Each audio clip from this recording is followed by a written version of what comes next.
excited and honored let me do that again. I'm really, really excited, honored to be joined by Congressman Andy Levin, who is taking an hour out of time at what must be an unbelievably busy period for him with his much-awaited primary coming up this Tuesday. This is a joint event co-sponsored by Jewish Currents, where I'm editor-at-large, and my newsletter, the Beinart Notebook. I hope folks, if you only know of one of those institutions, I hope you might consider taking a look at the other. We're going to put in the chat links to both how to subscribe to Jewish Currents and also how to sign up for my newsletter. I hope it won't. And what we're going to do is ask people to put in questions in the Q&A. You're welcome to chat with one another, but I'm only going to be looking at the Q&A to kind of convey questions, although it'll just be Congressman Levin and I who are speaking. So I'm sure that Israel-Palestine is not the #1 issue on the minds of your constituents, but it is an issue that's gotten huge amount of attention in the national media and your views in particular. And so I wanted to ask you about the roots of those views. What were the set of experiences, the influences that led you to take the view that you have, which is that I know you support the existence of Israel as a Jewish state, and yet you also believe passionately in Palestinian self-determination? Yes, well, thanks for having me, Peter. And I just have to say, this isn't, even with perhaps 8% of the electorate in the Democratic primary, it's not even in the top 10 issues. I mean, but it's really about the source of the money attacking me that is causing all this. But yeah, so look, I've been involved in human rights work since I was in college and helped organize a hunger strike over apartheid in South Africa. And I got involved in Israel and Palestine as a graduate student at the University of Michigan. I actually got Jerome Siegel, who was the head of the Jewish Peace Lobby, which I don't know if it still exists, to hire me. He never hired anybody, but I told him he had to hire me as his Midwest organizer because I was so into this idea that the way to support Israel was to support Palestinians too. And that we needed to realize Palestinian political and human rights in order to have a secure homeland for the Jewish people.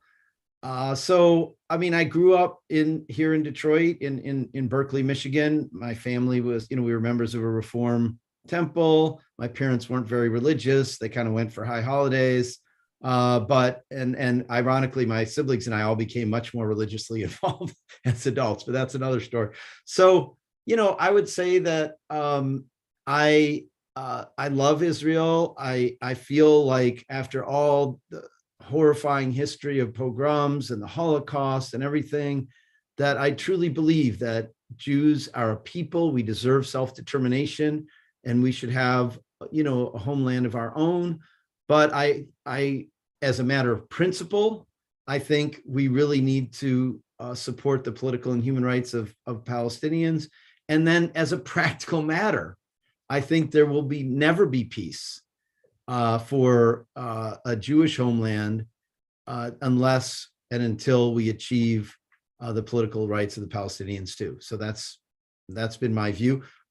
In 1990, I helped organize an interfaith delegation to Israel and Palestine from Michigan. The Episcopal Bishop of Michigan headed it.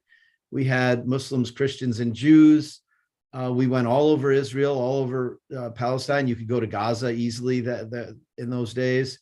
And, I came home and I wrote an op-ed in the Detroit Jewish News saying, 27 years of occupation, that's enough. We need to really get serious about getting a settlement so that we can have peace.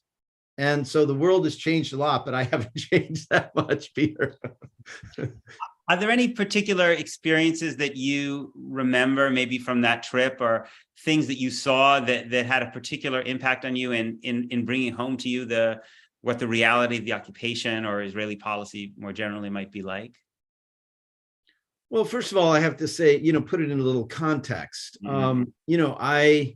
I got very active in human rights work in my 20s and early 30s.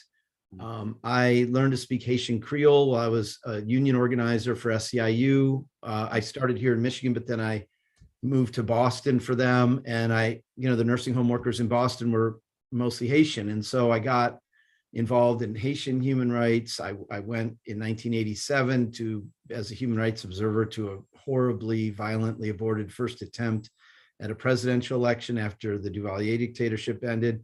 My first year of law school, I went back to Haiti and helped write a book-length report for Human Rights Watch about the aftermath of the first overthrow of Jean-Bertrand Aristide there as the first democratically elected president. When I was a graduate student studying Asian languages and cultures, I was in China during the Tiananmen massacre, trying to get into Tibet. Again, saw horrible things. I wrote the first account in the West to be published of what happened in Chengdu on June 4th, 1989. So then in terms of Israel and Palestine, even in 1990, I mean, it was, there was no equality. Palestinians faced daily humiliations, restrictions of movement, inability to make a living, separation of families, destruction of olive groves and other properties.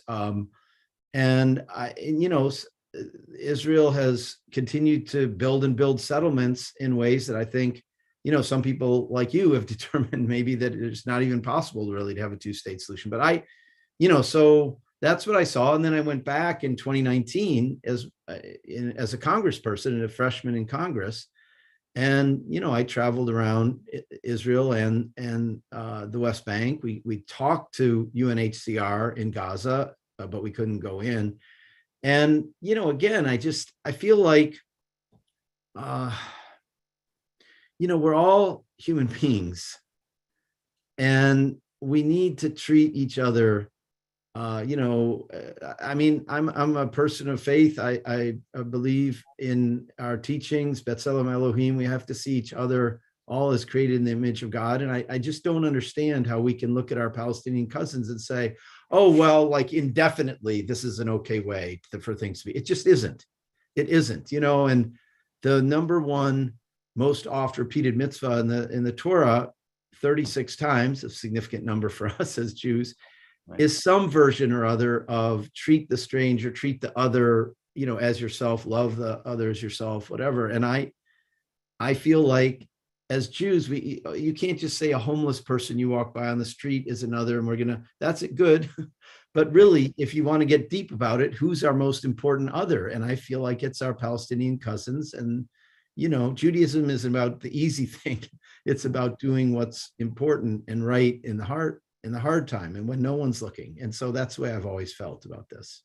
Yeah. No, I think that's very beautifully said. And I mean, the roots of that, of what Rashi, that 36 number that Rashi says comes from the Torah is, of course, the fact that Jews as a nation, as a people, as you say, are born as a people in slavery, right? And that's, I think, not coincidental, right? That's the formative peoplehood experience, that in Sinai. And yet, I guess the question, listening to you, it flows, your views about Palestinian rights, your concern for Palestinians flow so naturally out of your general moral convictions, all the other work that you said you've done, going back to apartheid and Haiti. And yet, I'm not asking you to badmouth individual other members of Congress, but I look at the Democrats in Congress, the Jewish Democrats, the not Jewish Democrats, most of them, not all of them, but most of them, may be very progressive on those issues and would applaud all of that other stuff. And this goes also for the person that you're running against, right? And yet they seem, I don't know if they're staying up at night, only they know that, but they seem to me quite able to actually segment off this issue. And then when they speak about the issue, somehow the entire discourse of human rights kind of falls away. And they sound like, Marco Rubio or Ted Cruz or, whatever. It just as if, and so help me understand, I mean, these folks, how does that happen? Well, so first of all, I'm a little bit unusual as a member of Congress, right? Yes, I'm Sandy Levin's son. I'm Carl Levin's nephew. I come from this, I'm a son and nephew of by far the longest serving siblings in the 233-year history of the U.S. Congress. but really my own life experience, I ran for Congress when I was 58, Peter, and I spent my life in the labor movement, the environmental movement, the human rights movement. And so, that's not true, true of most members of Congress. Most of them came up through, they were a state rep, a mayor, city council, state legislator, whatever. And they're wonderful people, but they're like political calculation is more how people do everything. And there's just a total politics of intimidation around this, where, AIPAC says it's not allowed. And so people don't do it. As you know, I introduced a piece of legislation. So after in May, the last Gaza war, I said, look, reconstruct Gaza, yes, human rights in Gaza, yes, but I have to get to the root of the matter. I mean, it's just going to happen over and over again, this cycle of violence. And so I want to really try to deal with the structural issue. So I wrote the Two-State Solution Act. And, we can talk about the details of that. But the point I'm making right now is when I introduced that legislation, Peter, I can't tell you how many of my colleagues came up to me on the floor of the House and said, oh, Andy, I read your bill, or, I got your thing to co-sponsor. That is so smart, or it's so great, or what, so well crafted. Of course, I'm not co-sponsor. and no explanation needed. Not that they disagreed with it, but that they are afraid, or that they, it doesn't work for them politically. Right. And that is because AIPAC doesn't like it. And so really this primary, can someone win, like me in this situation, running against another incumbent where, she shares a little bit more of the new district than I do in terms of a Democratic primary. And, can you win being outspent 5-1, which is all in what her campaign, but mostly the dark money behind her, 5-1 over what my side is spending? And the answer is, I think we can, because of authenticity and truth and justice, and having an unbelievable ground game, of just all the passion is there, all the enthusiasm. It's the Sunrise Kids. It's the progressive on human rights and foreign policy people. It's all the climate change activists, the union activists, progressive Jews, Muslims, Arab Americans, Bangladeshis, Albanians, Ukrainians. We have an amazing coalition, but it's going to be hard to win. But if we do, it is kind of existential for the question of whether Democrats can peep their head up and say, I'm pro-Israel, but I'm pro-peace. I'm pro-Israel, but I'm pro-Palestinian. I'm pro-Israel, but I know the only way that we could have a secure homeland for the Jewish people is to fully realize the political and human rights of the Palestinian people. And, if you pop your head up, AIPAC comes and chops it off. And now they're doing it in a way completely unprecedented, spending $30 million in Democratic primaries, mostly with Republican right-wing billionaire money, to try to determine who wins Democratic primaries.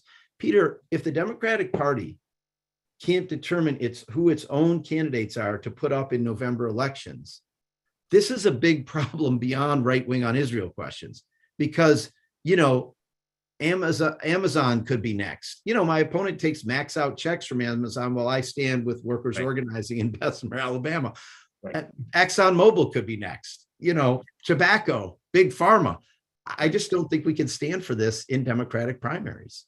Yeah, I mean, look, if people don't have courage, don't have the moral courage on this issue, how can one assume that they will have moral courage on anything else at the end of the day, right? Once someone shows that they can amass enough political support, and then you just have, you have a new generation of, sorry to mention names, but, Kirsten Cinemas, I want to ask one question about AIPAC, because, I just often wrestle with, I know 1,000 people in AIPAC, or maybe I'm exaggerating. I know, and I'm sure you do too. Like, AIPAC, when you're in Washington, if you're not in the Jewish community, might seem like this, but might seem like this massive, citadel of power. But when you're out there in the country, it's just like a bunch of Jewish people, right? I mean, some of them have more money, and unfortunately, some of the ones who have money have, use their money in terrible ways. But they're just normal Jewish people, and yet what they're doing is so destructive. I mean, when I see what's happening in Masafer Yatta, where people's homes are being demolished. I think, do these folks realize that their money that they're giving to defeat you is actually helping to destroy these people's homes? Like, you've been having these conversations, I'm sure, your entire life in the Detroit, in the Michigan area. Like, how do you explain this psychologically? And have you found that there's any way of actually getting through to people? Well, wow. So there's several things in that. First of all, I feel like AIPAC has gone off the rails here in supporting insurrectionist Republicans, in taking, millions and millions of dollars of Republican money to put in Democratic primaries. But let's talk about Masafer Yatta. I mean, I think it's just such a simple moral proposition. Right. It's Hashem. It's a desecration of God's name to do that. It is. And so here's the thing, Peter. What my politics are really about is, as you say, I know so many people in AIPAC. I talk to people, I have relationships with people way over to the right. But the thing about me is that I refuse to other people and to say, here's the line, and everybody out there is outside the realm of acceptability. And so I talk to, progressive Jews, across the spectrum, and to Palestinians and Arab Americans and everybody about all this. And so I think that people don't realize how grave the danger is of losing a whole new generation of the brightest young Jewish people, but with this kind of horrifying acceptance of expelling people from their homes, of, destroying homes, destroying, agricultural lands, and so forth, or having a Palestinian American journalist shot and saying, oh, we can't have a U.S. serious investigation of this. I mean, how extreme it is when there should be an investigation when any journalist is shot. Yes. But when the word Palestinian is before the word American, and that negates our responsibility to investigate, it's really a shanda. And, so that's really important. What about has everybody forgotten the letter that scores of rabbinical students from all the major denominations outside of the Orthodox, right, wrote during the Gaza war? What courage that took. I mean, and how widespread that was. Right. So I think that, I'm fighting for, and I believe I represent a new center of gravity in the Jewish community. I mean, and that is that, to first of all acknowledge that the majority American Jewish opinion, like Americans overall, are solidly on the side that we need to have a two-state solution, that we need to end the occupation, that we need to, find a way for Israel and Palestine to coexist. I think that having the courage to stand up and say so and to take the shots, I think we can really when I win this primary, we're going to really open up the dialogue in a big way. Yeah.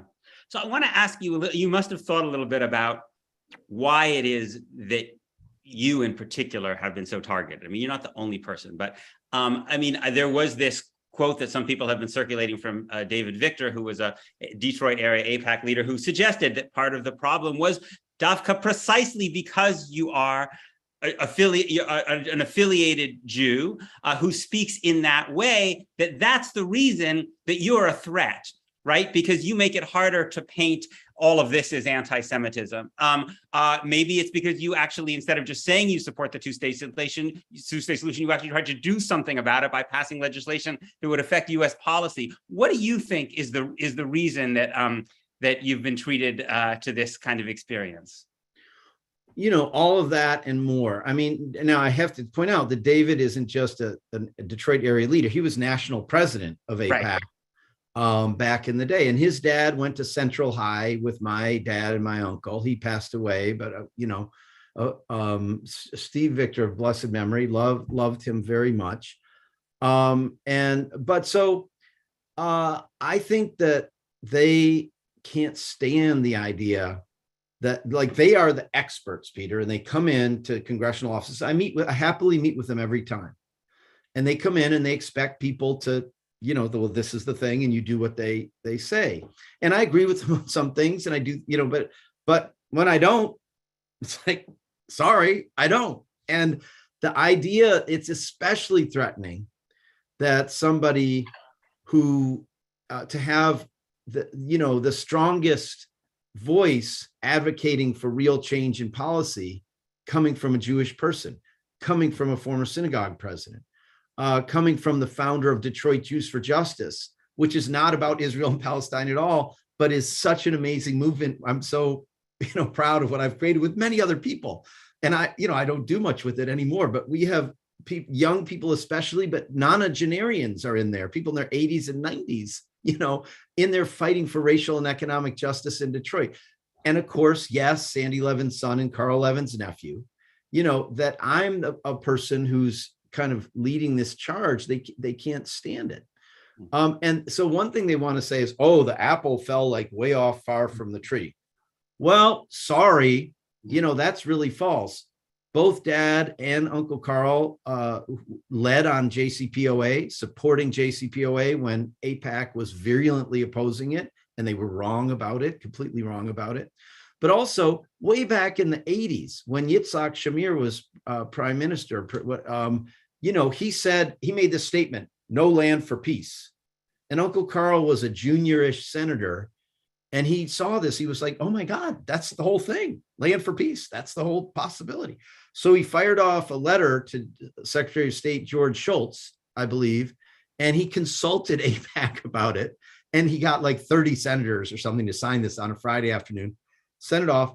And one of the other senators leaked it to the press. Carl just, it was going to be a private letter, to say like, whoa, what are we going to do about this?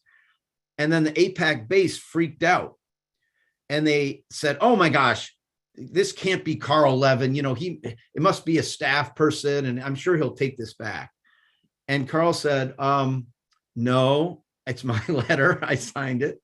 And no, I'm not throwing my staff under the bus. We have to have land for peace. So this idea that, they're just desperate to paint me as something other than I am, which is just like this really Jewish boy from Detroit who believes that, fights for the vision of Israel that, many people believed in from the beginning, and want to, as a matter of for all of our Jewish souls, and for to just as a practical matter for Israel, to end the occupation and realize Palestinian political and human rights.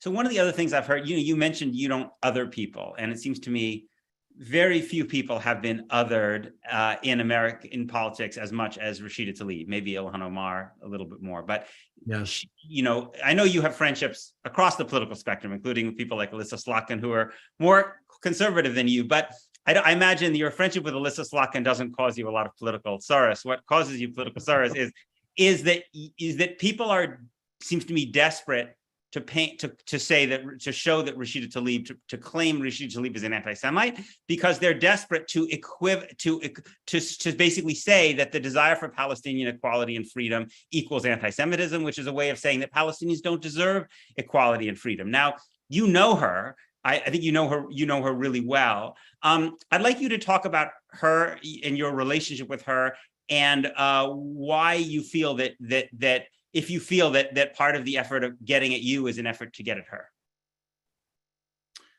Well, I certainly think that this is a huge line of attack, and it is like visceral. A lady came up to me, not to me, she didn't have the courage to come and say to my face, but in the supermarket 6 months ago, I can't remember when, a lady kind of walked by and stage whispered, like shouting, that's the Rashida lover. And yeah, and she was a whatever. So, and here's the thing. First of all, Rashida Tlaib and I worked together on progressive causes long before either of us dreamed of being in Congress. I was involved in some of the early community benefits agreements work in the national labor movement. For 11 years, I was the national assistant director of organizing of the AFL-CIO. And so I was involved with the Respected LAX project, where we helped a wide range of workers organize unions at LAX and the Staples Center. And And Rashida was here in Detroit, like working on starting community benefits agreements here. So we worked together. And, so then we end up in Congress. And I mean, Rashida followed Steve Tabachman into her state rep seat, a Jewish guy. He's her mentor, political mentor. The idea that she's an anti-Semite is ridiculous. And people want, it's dangerous for the fight against anti-Semitism, Peter, to say that criticism of Israel is anti-Semitic. Why? Y'all, anti-Semitism is real. Hatred of Jews is real. People are killed in their synagogues, and there's a lot of really bad violence going on, and we need to confront it. And saying everything is anti-Semitism is harmful for the fight against actual anti-Semitism. But let me go specifically to Rashida. So she's the one person in Congress who says she's for a one-state solution, and I am for a two-state solution. So we disagree.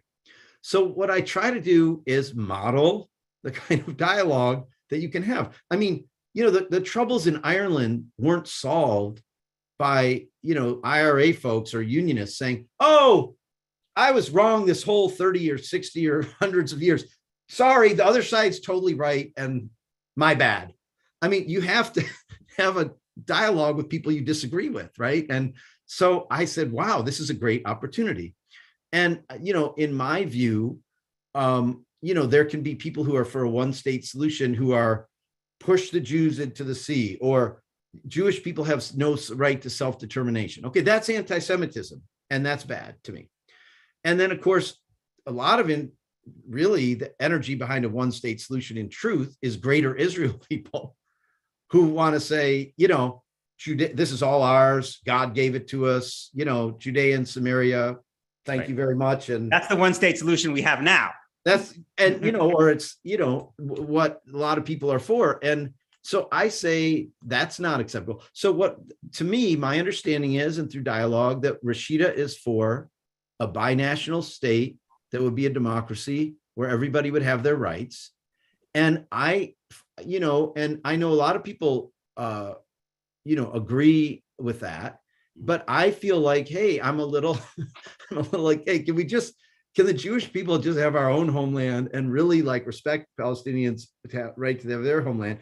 And can we more try to have a model of you be Italy and we'll be France? We can all use one currency. We can have freedom of travel. You can work in mine. I can work in yours, really just, and then maybe it would turn into one thing in the end, but I'm not at all ready to go there because I feel like I share some of the anxiousness of the Jewish people of just let us have a homeland too, even though it's not, getting to a two-state solution doesn't look like it's happening right now. And I admit that. Right. Well, look, I'm glad you brought it up because I did want to ask you about that. I mean,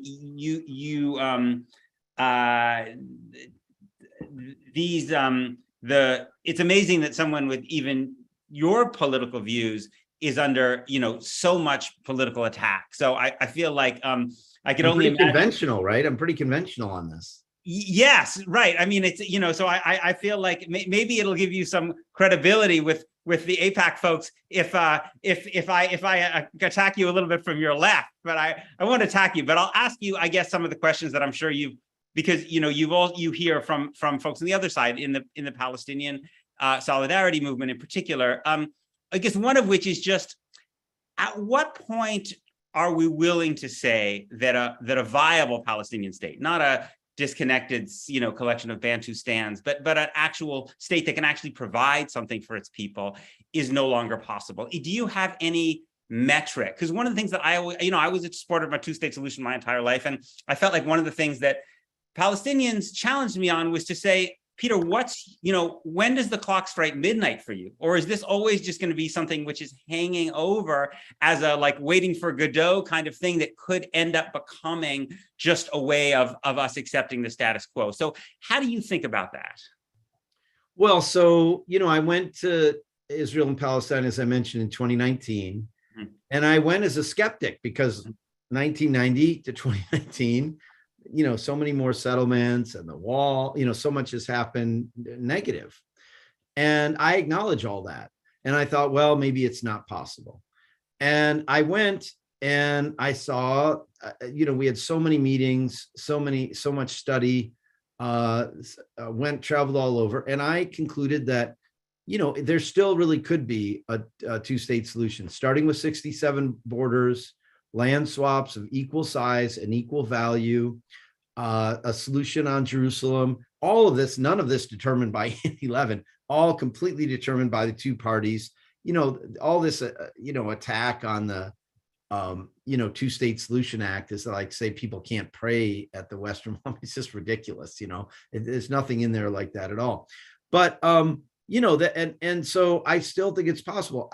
I don't know how to speculate about what you're saying. If Area E1 is broadly settled and you cut off the chance for a contiguous Palestinian state at the waist, if settlement expansion grows by hundreds of thousands of more people and in a way that you can't change. But I'm talking about really a real Palestinian state with the vast majority of the West Bank and some kind of land connection to Gaza.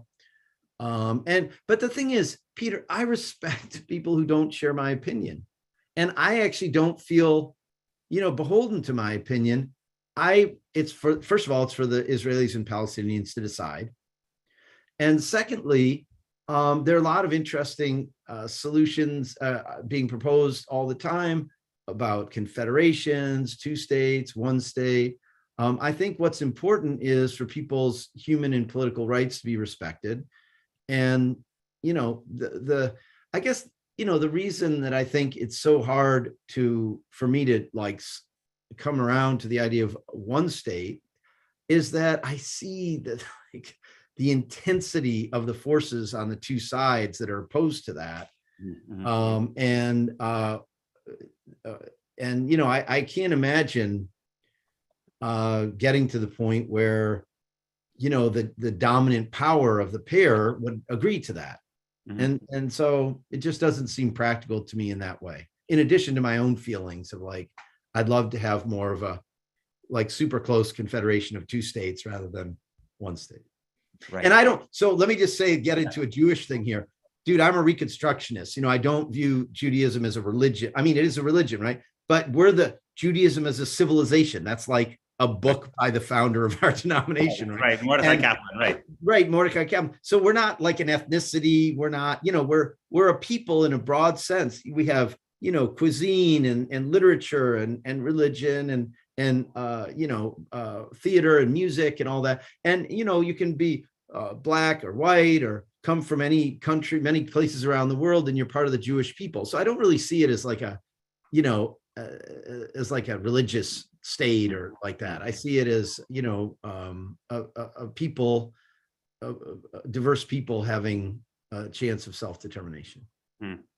Interesting. And yet I think the more profound critique, of the idea of a Jewish state alongside a Palestinian state beyond the feasibility does have to do with the question of to what degree any state that is built on favoring one people, whether one sees them as a religious community or just as a people over another, if that is compatible with liberal democracy. So, in one way this plays itself out, of course, is that for Israel to be a Jewish state, it has to have a Jewish majority. No one says exactly what the number is, like how many Palestinian citizens of Israel is too many, right? But most people think it's got to be because otherwise Jews aren't in charge, right? And so, of course, that means that then people say, well, these Palestinian refugees and their descendants, they can't return to the Haifa or Jaffa or Jerusalem, even though you or I could return after 2,000 years. And so, how do you think about that as someone who's so who spent your life fighting for human rights? That the two-state concept doesn't allow for this kind of historical justice for Palestinians. Well, I don't really think that that's the case. And I think that if there was a two-state solution, it actually, would theoretically leave room for some flexibility on this, but this is to be negotiated by the parties. But I mean, supporting refugees and asylum seekers has been a key element of my work in Congress and long before Congress. I mean, at Harvard Law School, I found myself doing asylum claims for Haitian refugees. And actually, when I was a union organizer before that, I created a group called IRATE, Immigration Rights, Training, Advocacy, and Education, to help local unions negotiate contracts to protect their undocumented workers, members, after our IRCA was passed, the Immigration Reform and Control Act. That's the law that put immigration enforcement horribly into our workplaces. That's why you have to fill out an I-9 and stuff. But anyway, I really support the rights granted to all refugees.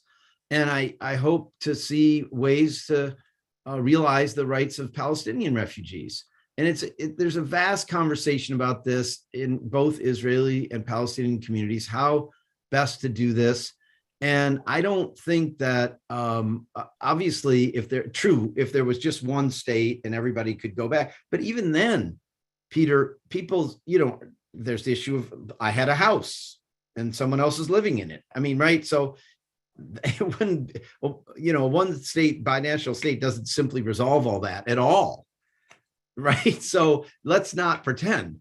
These are tough issues. And I think that I think there are ways to resolve them. The latest, I don't know if this is the latest, but one recent thing was proposal was to have kind of like two confederated states, and it wouldn't be so geographic and people could be a citizen of either or. To me, this is what my politics is really about, Peter, is not Andy Levin has the solutions, or I'm, or that I get to say. It's that, why can't we have rational, open dialogue on this? Why only on this issue? Yeah. Like, as you mentioned, other, sort of liberal members of Congress can't even talk about this. Yeah. And let me just tell you something. I had Ephraim Halevi in the Capitol as my guest in May, I think.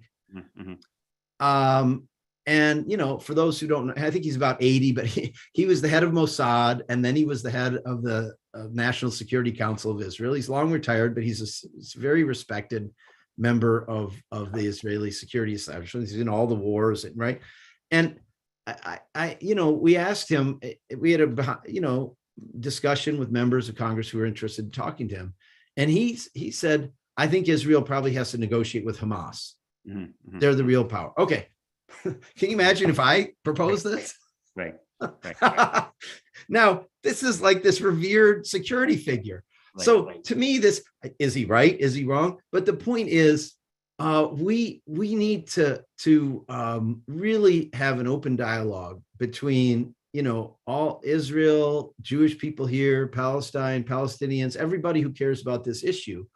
And that's my politics. It's a politics about integrity and courage and standing up for the human rights of everybody. And I hope that those politics can prevail on Tuesday against this massive onslaught of dark money that's trying to tear me down. Yeah. I mean, look, I think your points about the difficulty of an equal binational state are very legitimate. Binational states are really tough to make. They're messy, difficult things. I think just one side comment on this, and I wrote an essay about this, if people, called Shuva, about refugee return. I actually think, tragically, there are not that many Palestinian homes left.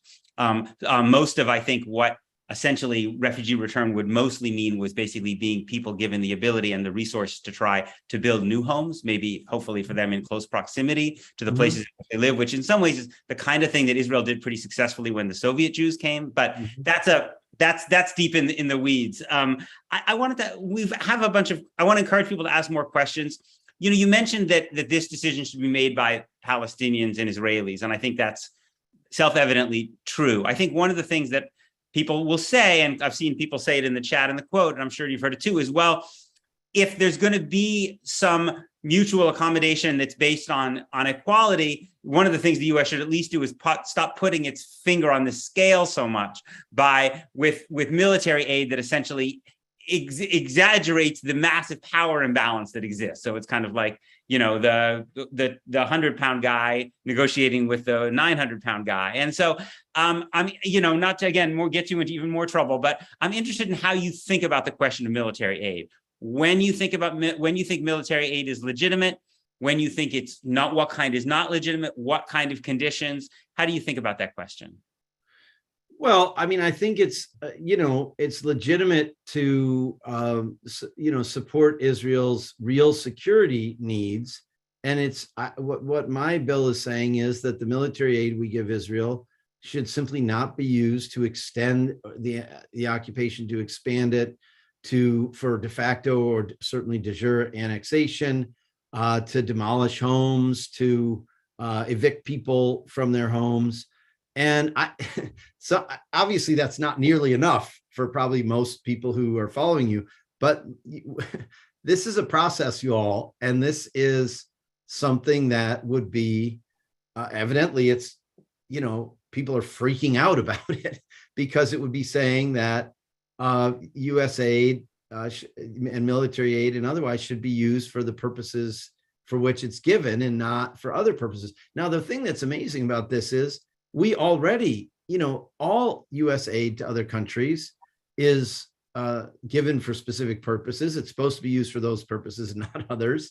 And so I'm just reaffirming something that should be, very basic. And so I think there's more power in this than people think to, to begin to change things. I also think we have to look at history and look at, presidents and Congresses from Eisenhower to, through the present.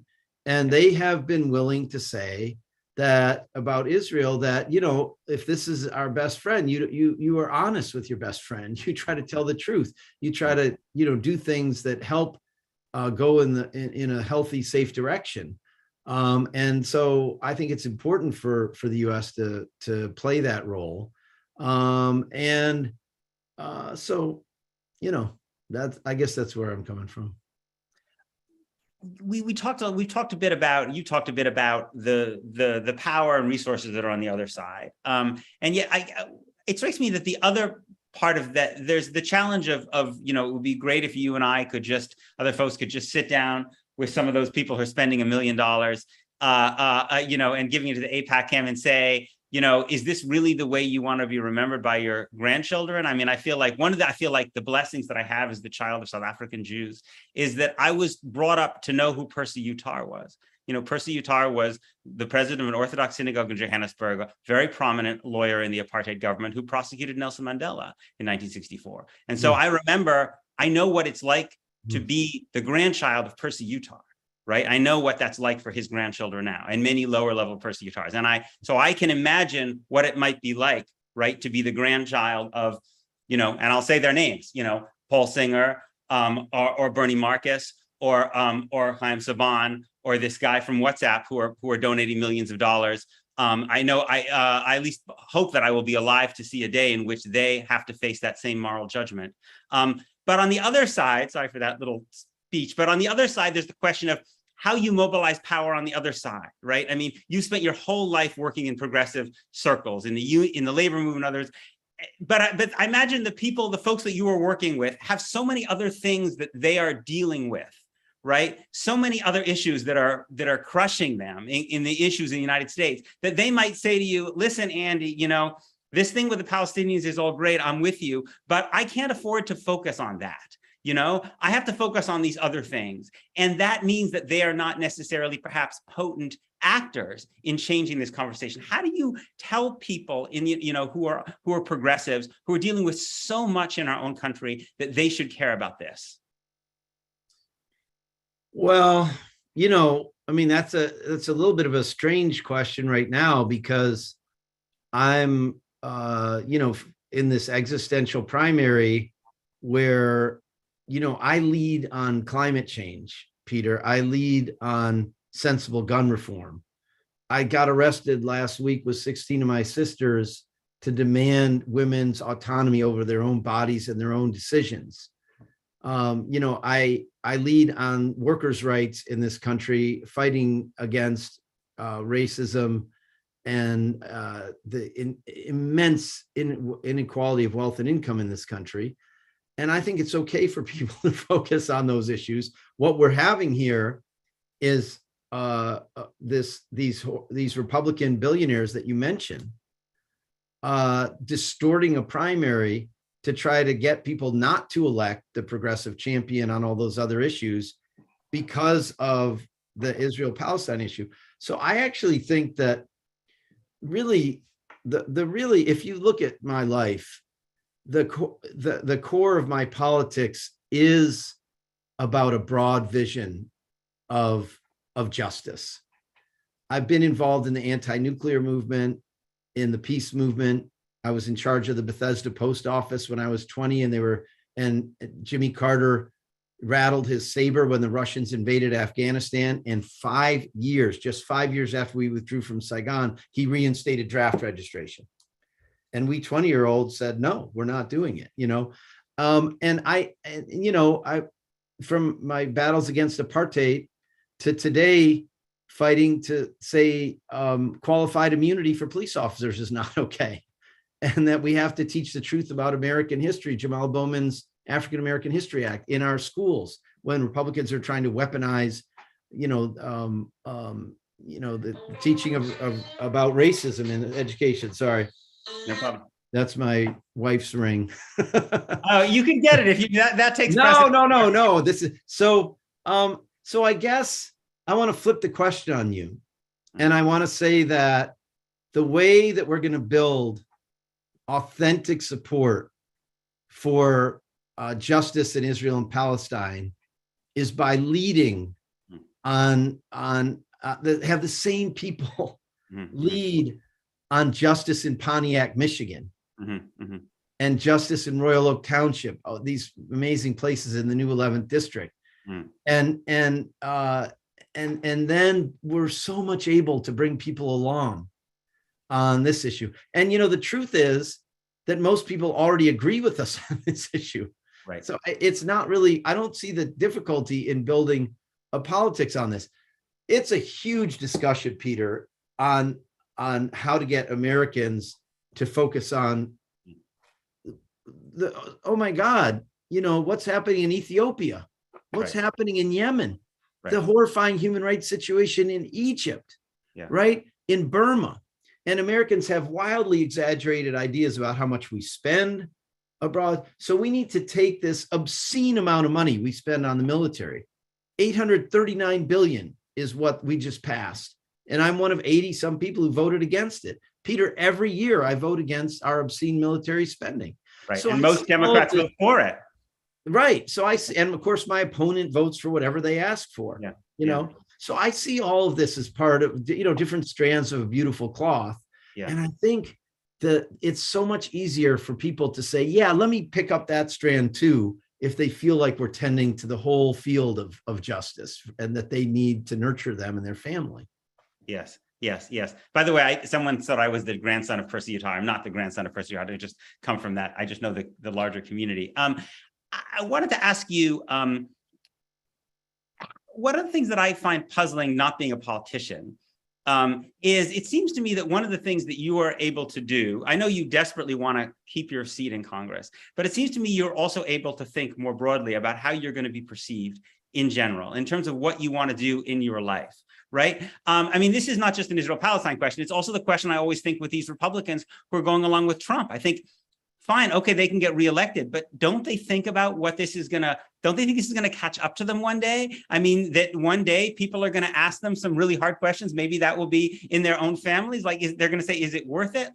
So you're with politicians all the time. You're an unusual politician, but you become a politician. Help me understand why people make these moral, why they make these decisions when they, and when they know they're not doing the right thing. Well, I don't know. I don't want to speak ill of my colleagues, but I'll tell you, my uncle Carl, he passed away 1 year ago today in the American calendar or whatever, not in the Jewish calendar exactly, but 1 year ago today, July 29th. And he always said to me and to everyone that, you better have something else you want to do. You better don't go into politics and think this is your career. But I feel like my colleagues pretty much, I mean, it's hard not to do that, I guess. Because it's just so intoxicating. Why? Because you're so. I don't know, man. Power? I don't want to criticize people, but it's power. I don't know. Let me not criticize others, but let me just speak for myself. Because Uncle Carl, he lost two things he really wanted. He tried for a Fulbright and he didn't get it. And he tried for something else, he didn't get it. And then suddenly this opportunity to run for the US Senate came up when he was a city council member. He never would have run if he gotten those other things. And plus, things like AIPAC coming in and spending $4.2 million against you. I mean, I think we'll prevail anyway because of the beauty of it, but maybe not, And so here's the thing, I have just been so blessed in my life. First of all, I'm a white guy, cisgender guy in America who comes from both, my grandmothers both went to college. I mean, I'm very privileged. Not my family, since we all been in public service, there's not a lot of money there, but there's, I'm aware I come from such a place of privilege. But anyway, I have done so many amazing things, had so many opportunities in my life. I was the chief workforce officer of this state. I ran a $1.5 billion, 4,000 employee Department of State government. Then I went and created a startup just with me and a Mac and an iPhone to transform the built environment in Michigan by helping business owners and nonprofits do radical energy, clean energy makeovers of their buildings. And that's still going strong. It's called Lean and Green Michigan. I was in the labor movement for many years. I could work on, human rights, but let's just take my opponent. There's a transactionalism, right, in politics.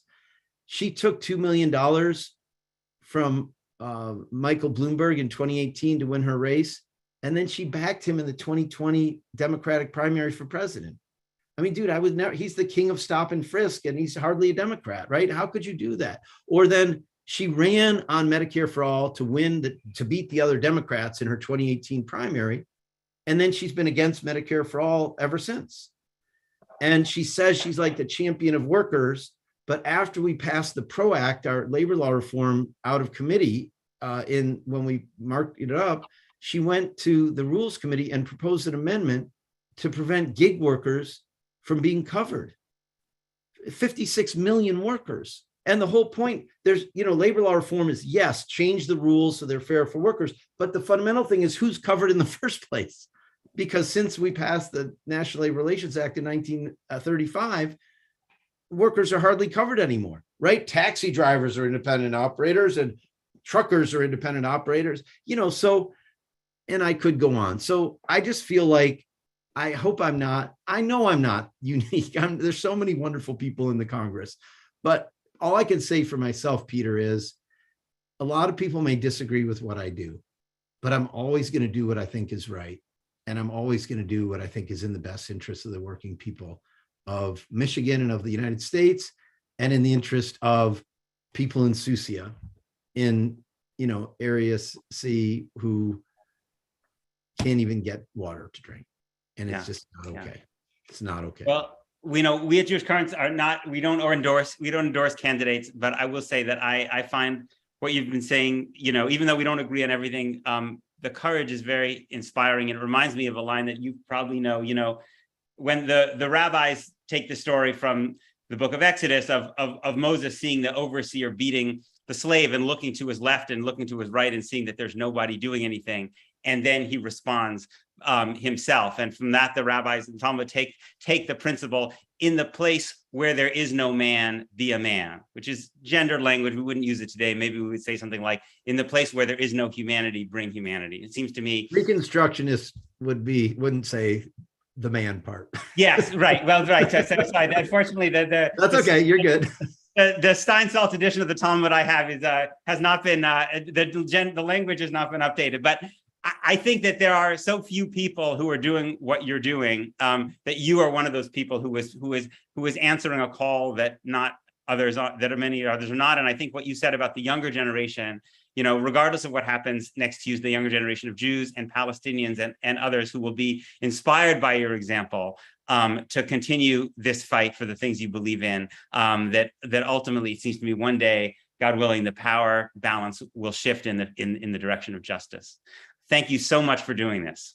Thanks, Peter. It's been wonderful, and keep up the amazing role you play in the conversation, in the Jewish community and on Israel and Palestine and other issues. Take care. Thank you very much. Thank you.